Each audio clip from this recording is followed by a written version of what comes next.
জনক। তো এই জন্য আমি আপনাদের সাথে এগ্রি করি যে আইন শৃঙ্খলা পরিস্থিতি এবার সন্তোষজনক ছিল। পুশিং চলতেছে এই ব্যাপারে আমি তো বহুবারই বলছি, আমরা এই ব্যাপারে পররাষ্ট্র মন্ত্রণালয়ের সাথে আমরা বেশ কয়েকবার যোগাযোগ করেছি এবং আমাদের যে পররাষ্ট্র হাই কমিশনার আছে ইন্ডিয়া, সেও আমাদের অফিসেও আসছিল, তার সাথেও আমাদের কথা হয়েছে। আমরা বলছি যদি আমাদের দেশের নাগরিক যদি ইন্ডিয়া থেকে থাকে তাহলে আমরা প্রপার চ্যানেলে পাঠাও, আমরা নিব, কিন্তু তাদের এই জঙ্গলের ভিতরে ফেলায় যাওয়া, নদীর উপরে ফেলায় যাওয়া, একটা লেকের উপরে ফেলায় যাওয়া, এটা কিন্তু কোনো সভ্য দেশের কিন্তু হওয়া উচিত না।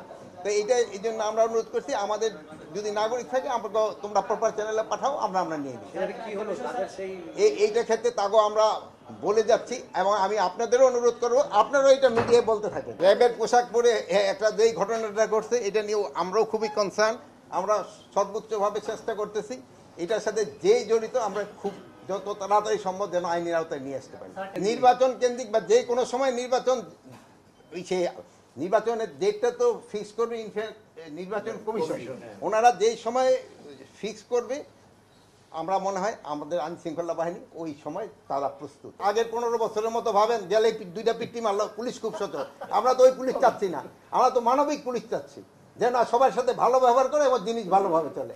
এখন যদি আমাদের ভাবে যে পুলিশের কাজ হবে খালি দুইটা বাড়ি মারবা, দুইটা লাথি মারবা, ওই পুলিশ তো আমরা চাচ্ছি না। আমরা পুলিশটাকে মানবিক পুলিশ, এখন পুলিশ হলো মানবিক পুলিশ। এই জন্য লোকজন ভাবতেছে পুলিশ সচল হয় না, যেহেতু ভালো ব্যবহার করে এই জন্য ভাবতেছে পুলিশ।